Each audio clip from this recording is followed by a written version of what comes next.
Welcome in, Bison Nation. Ryan Detman here, and a special podcast coming to you today, live inside the, well, we're not live, this is recorded, but still inside the Garfield wrestling room here with its namesake, Coach Darin Garfield. So exciting stuff happening for Coach Garfield, as it was announced earlier this week that he will be inducted into the Nebraska Scholastic Wrestling Coaches Association Hall of Fame. So a big honor, and one that's well-deserved with your track record and success that you've seen here in Central City. So first off, just a big congratulations to you. And, we'll start with that.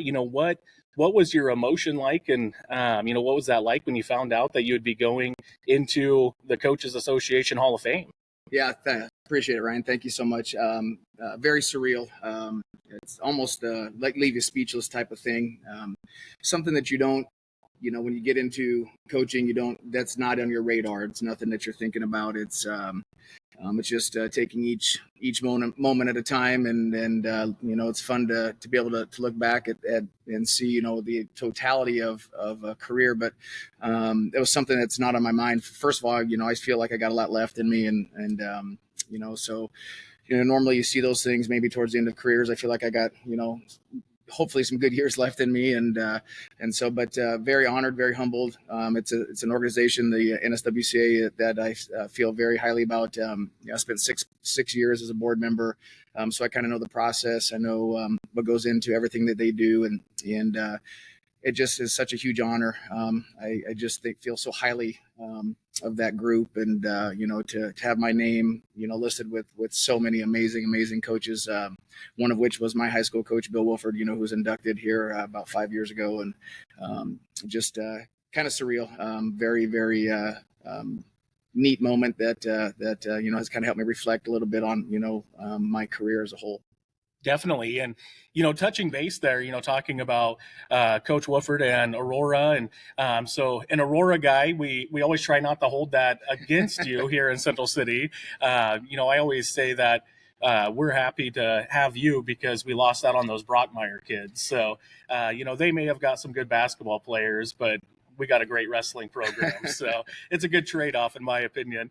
But, going back to your days in Aurora, of course you wrestled, but then, a big Peru supporter, and, went to school there and played football.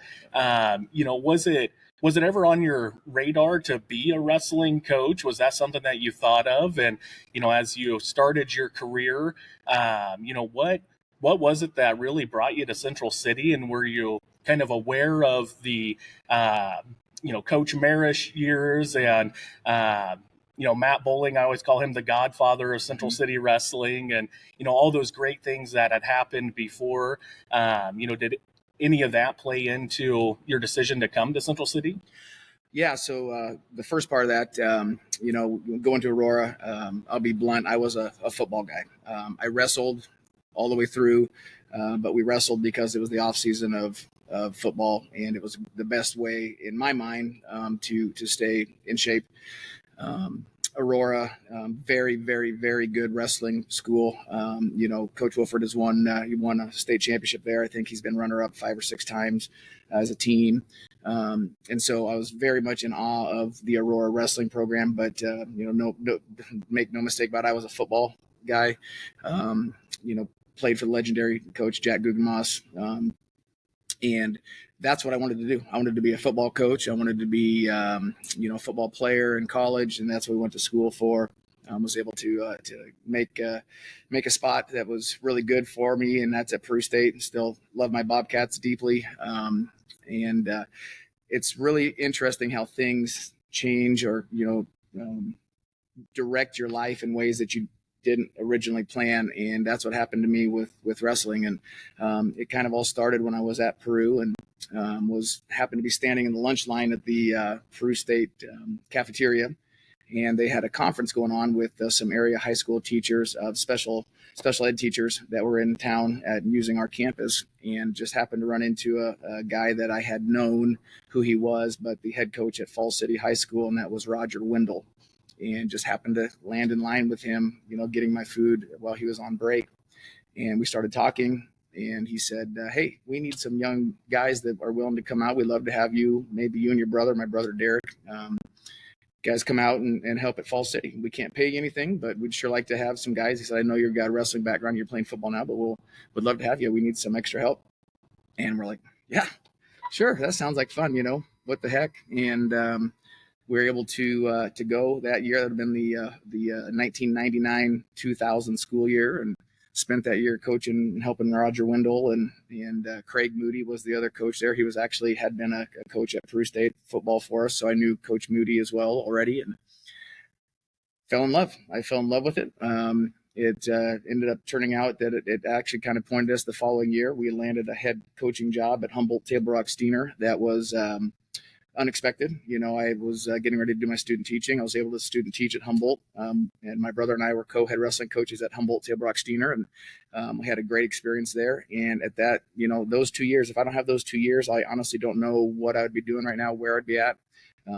But it changed my whole outlook on what I wanted to do. And wrestling became my number one passion. It became what I wanted to do as a career. And I ended up going to Hemingford out west for 4 years, head wrestling coach out there, and was very content, very happy. I loved my time in Hemingford. Still have a lot of good relationships with some of my wrestlers from out there, and actually got to talk to a couple of them this week through this process of the Hall of Fame. They reached out, and just was a lot of fun talking, reconnecting with them. But how I ended up in Central City, and I'll give you one name, and I will be forever grateful for him, and his name is Brad Kerr. Without Brad Kerr, I am not in Central City. He contacted me while I was finishing my last year in Hemingford, and said that we're going to have an opening for wrestling. And he was the head wrestling and football coach at the same time at that point. And then he took over the AD job, and I think that's just a lot on somebody's plate. And so he was a football guy like I was, all the way through. And he said, our wrestling program's ready to explode, and we want somebody to come in here. And he said, "I'm going to stick with football. That's just because that's my love." He said, "It's hard giving up this wrestling because I know what's coming." And came out and interviewed, and I'll never forget, he called me after the interview. I was driving away, and he said, "You're the guy. We're gonna give you the job." And at the time, it was an elementary position for physical education, and I was teaching high school in Hemingford, and I didn't know if I really wanted to take on the elementary gig. And his exact words were, he said, "Trust me, you want this job. We are ready to explode. You want this job." And I told him I'd think about it, and obviously ended up deciding to take it, getting, to move back closer to home, and ended up being the best decision of my life. And one more funny story about Brad. In 2009, when we won our first state championship, we were riding the bus or the van. We had a couple of vans we took, and driving away from the Quest Center at the time. It was called the Quest, Yeah. And whatever it's called now with the CHI. But my phone rang, and it was Coach Kerr. He had already left Central City by that point, and I answered the phone, and he said, "I told you wanted this job." So, but he was the reason that I am here. For some reason, he thought I was the guy for the position. My resume wasn't real great at the time. I'd spent a couple stops, a couple smaller schools, and but he had faith in me to hand the reins over to me, and I'll forever be grateful to him for that. Definitely. And, I can contest to that was such an exciting time. If I'm not mistaken, 2005, 2006. Yep. That's correct. Yep. That was my freshman year. So I can always remember when you got here.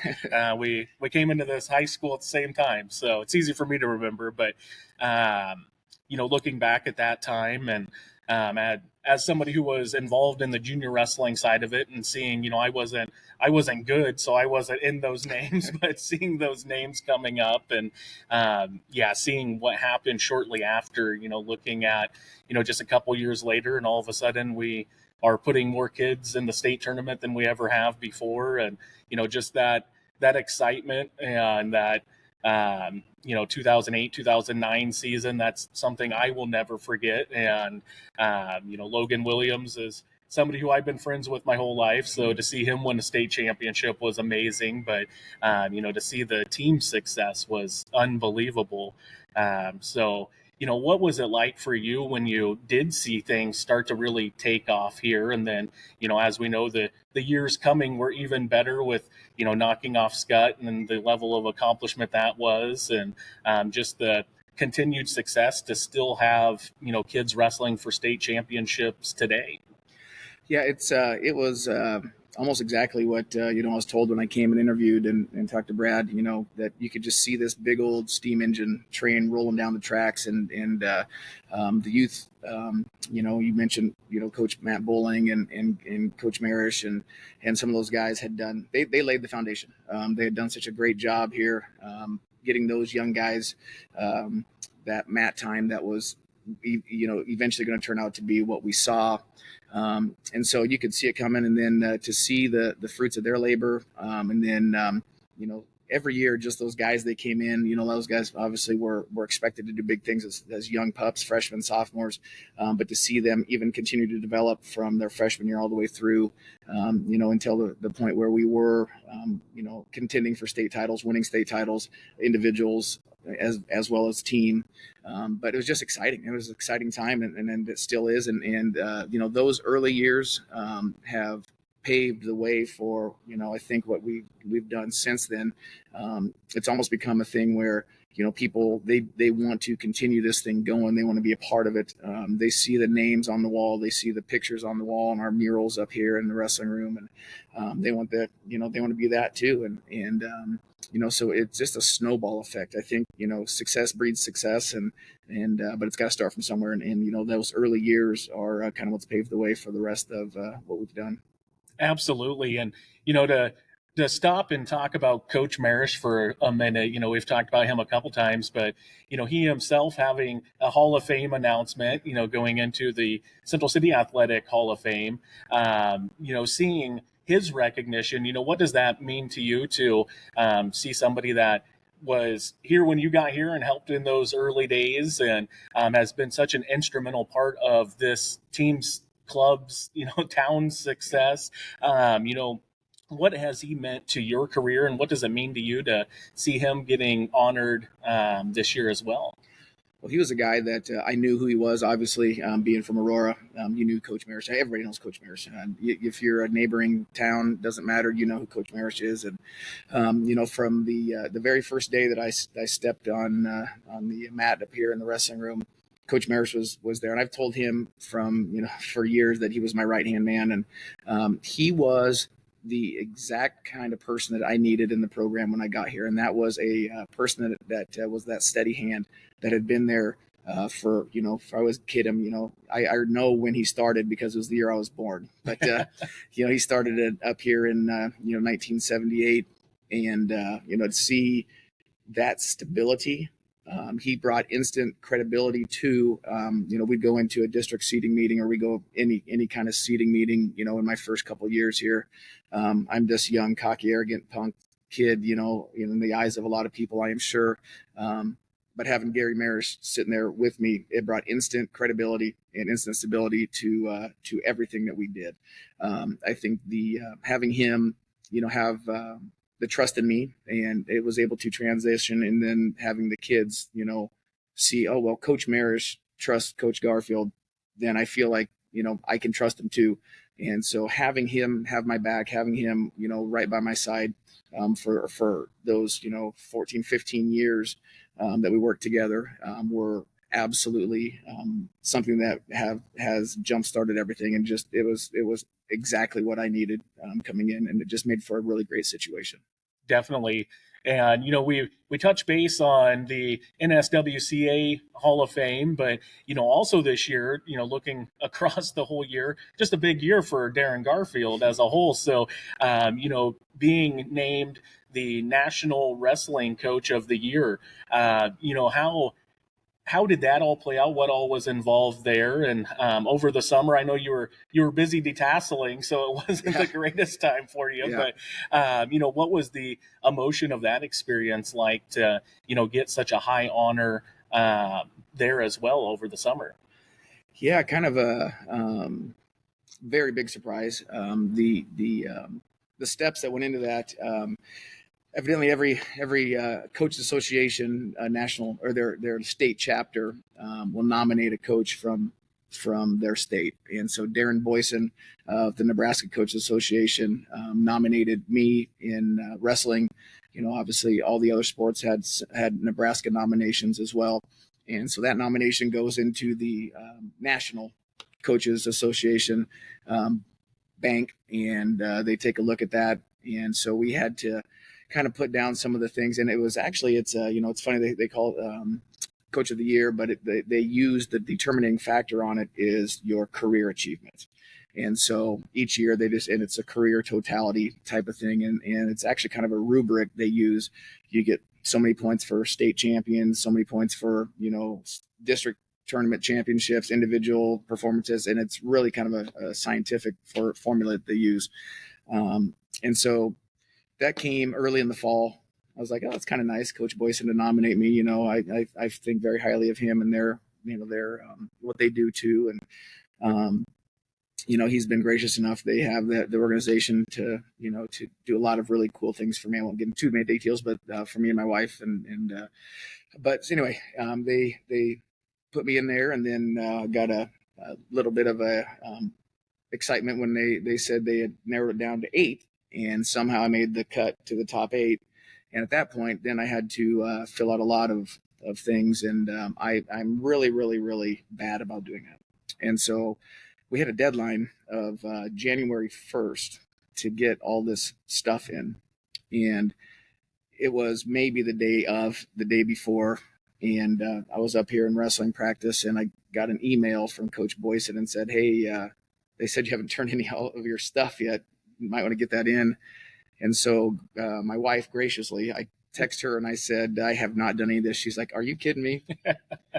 And so bless her heart, this doesn't happen without her in many, many ways, but specifically in this instance, she was a saint and put it all together for me. And it somehow turned out to the point where all of a sudden I go to the banquet and they announced my name as the winner, which was a big surprise. And very thankful that it was in Lincoln this year. It's the first time it had been in Lincoln in multiple years. It's usually out of state. And so I was able to leave the cornfield, run down there, and my wife and I, just the two of us, went and somehow got the award. So it was a surprise. It was something I wasn't expecting, and it was just neat to be around all those coaches from other states, and it's every sport too, from everything to downhill skiing. They had some, but it was fun. It was something I always cherish, just being able to sit at the table and talk to wrestling coaches from across the nation, and then one of the guys that was there was the Alabama career leader in career wins in the state of Alabama. I mean, so just getting to meet people that I would have never run into was my favorite part of the whole thing, I think. Yeah, that is definitely unbelievable to think that there was so many great coaches in the room, and a guy from Central City stands among the best. So much deserved, though, definitely. And my biggest takeaway from that was, I just want to see which Central City great wrestler would have been the best at downhill skiing. Yeah, it would not have been me. Yeah, I don't think Travis Marish would have lasted either. I totally agree with that. Yeah. But, talking Bison wrestling, and, it's been looking at 2023 and going back to, state last year, some big moments, some exciting moments. I don't think we'll ever forget Cole Coons, or not Cole, sorry, Cole is stuck in my mind from state, but Bryce Coons match, the high flyer match coming out. But, then Tristan to win a state championship and finally get that monkey off his back. And,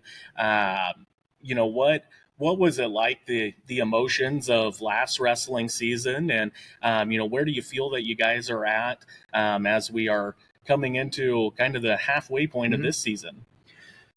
It's we talked about this already. It's so much fun to me, those moments that we have at the state tournament, but it's so much bigger. It's being a part of that entire process, that entire journey that these kids take. So, getting to coach guys like Bryce and Tristan, from the time they're little bitty guys, kindergarten, first, second grade, whatever it is, when they start wrestling or they start in our program, and Tristan came over from a neighboring town to come be a part of our program before they moved here. And but getting to coach those guys from the time they're little, and then seeing that entire process, that entire journey, to me is so much fun. And that's why you see so much excitement out of us coaches at the state tournament when we see those big moments. When you see a Bryce Coons flip somebody over down 14 to whatever it was, 14 to 2 or whatever it was, and Tristan Burbach winning his state title, and he had his battled all weekend long out there, close match after close match after close match, to win his state title. He wins that one 1-0.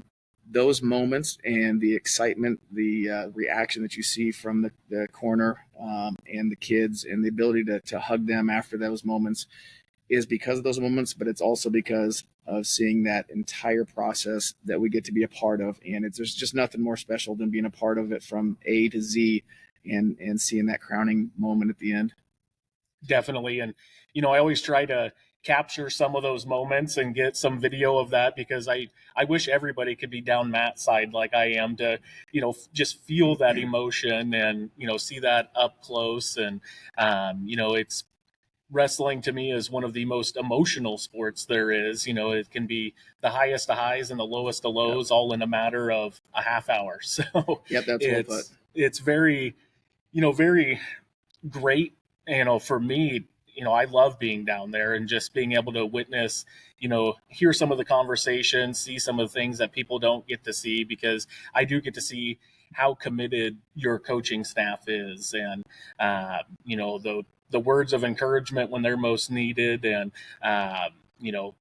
sharing in those moments of triumph. It's always awesome to see and get to capture those moments. So always probably my best state tournament is the state wrestling tournament. I love everything that goes into that. So always a lot of fun. But, this year's team, you guys are off and rolling, and have had some dual success already this season, and some young guys stepping up, looking at going to those Coaches Association rankings that came out today. It was nice to see Colbin Peters in there, ranked third, and see a freshman that's kind of the guy that's the next guy coming up. So, you talked earlier about those guys coming in young and making an impact. And there's definitely some of those guys looking at that freshman and sophomore class, but also, led by Tristan and some talent on the top end. So, this year's team, how do you like where things are going? And, what's kind of the goal and objective as we move towards Omaha in February? Yeah, I think you said it really well. We have a nice mix of the top end guys, guys that have been there, done that, your state medalist, state champion, in the room. And it trickles down from them. They're obviously our leaders. We've got, 5 returning state qualifiers, a really strong junior class. And those guys are where it starts. But go along with what you said, we got a nice mix. We got some younger guys that we're expecting a lot out of. Some guys, we talked about this with our team. We got some guys that are going to have to grow up in a hurry. And, you go from being kind of a big dog in the middle school ranks, and it's a whole different ball game now when you're a freshman. You're wrestling guys that are juniors and seniors, and you got to grow up really fast. Along those lines too, we preach a lot about being able to kind of see, to understand the situation that you're in. And that is, the success may not come right away. I always use my son, Drew. He's an undersized 113 pounder when he came up, and I think he lost like 24 matches as a freshman. And so, his career ended up being, a pretty dang good career. But, my point with that always is they're going to struggle. You're going to have struggles early. Doesn't matter who you are. You're going to find struggles, and, the elite of the elite even struggle early in their careers.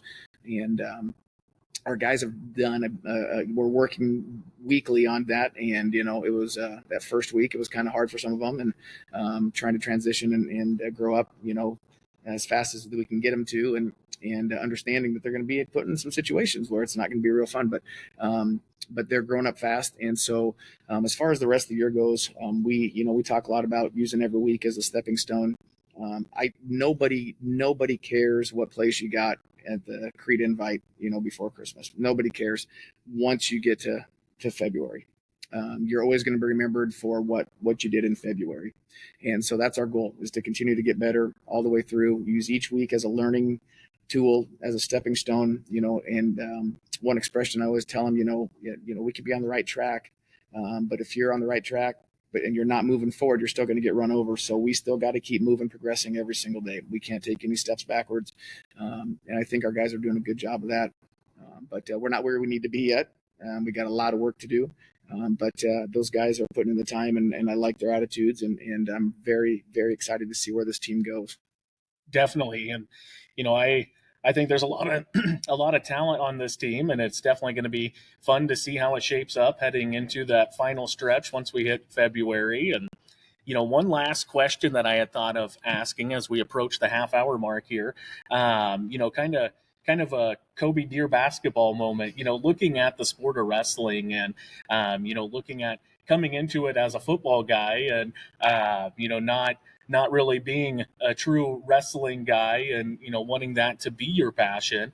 What has it meant to receive all of these moments from the sport of wrestling? Looking at the family side of it with being able to coach alongside and also against your brother and, to have Jim, your dad, down at the state tournament for many years announcing, and then even went and did some work for us a couple years to keep him there and involved. And, and then to be able to share those moments with Drew and, Bentley coming up and even Aubrey doing stats for you guys. And I'm sure Creighton will be involved in some capacity at some point. So, what is it like to look back and, definitely not at the end of your journey. I hope this is the midpoint because I got two boys I want you to coach, but, looking back right now, what has the sport of wrestling meant to you over the last 20 years? It is impossible for me to put the amount of respect and importance that this sport has done for my life. It's I could never ever give back enough to the sport for what the sport has given to me, and that includes obviously my family. I have been in places that I would have never been in. I was an average wrestler at best in high school. I qualified for state a handful of times, 3 times, but never medaled. So I get to experience, those championship moments, something that I would have never experienced as an athlete. And but you hit it on the head with the family, and it's become, and it is what our family is. Did not know that, 25 years ago when I started this, that was where I was headed. But looking back, this has been such a blessing for me and my family. It ties us all together. My starts with my wife, her support and constant ability to put up with me not being home, having to travel all over the place. She supports me from the very beginning of every day to the very end and can't do it without her. And so Siobhan's my number one rock. She's it. Having those first coaching moments with my brother Derek, seeing how our careers have kind of mirrored, each other as far as trying to find our place. And he is at a situation now in Fairbury where he loves. And we both made some other stops along the way. And but always having those moments at Falls City and Humboldt where we were together and, kind of jump-started our careers. And we obviously went in different paths, but yet at the same time, it's kind of mirroring each other as far as what we're doing with our careers. And, the best moments in my coaching career, I could have, more state champions, and I hope I do. But having that moment with Drew and having those moments, coaching him, having the moments with my son Bentley, priceless. I've had coaches ask me before, isn't it hard coaching your kids? Some have told me that they will probably give up the chair for their assistants to coach their kids, and it just blows my mind. I would, and I don't know how it might ruffle feathers, but I would leave a chair to go coach my son, because that's as good as it gets. And I will take every single moment I have with those two in the corner. And, it goes so fast. Drew's career is over already in high school, and now I got to watch from afar as he's wrestling at Kearney. But I'm so thankful that I got Bentley coming through, so I still have those moments coming up.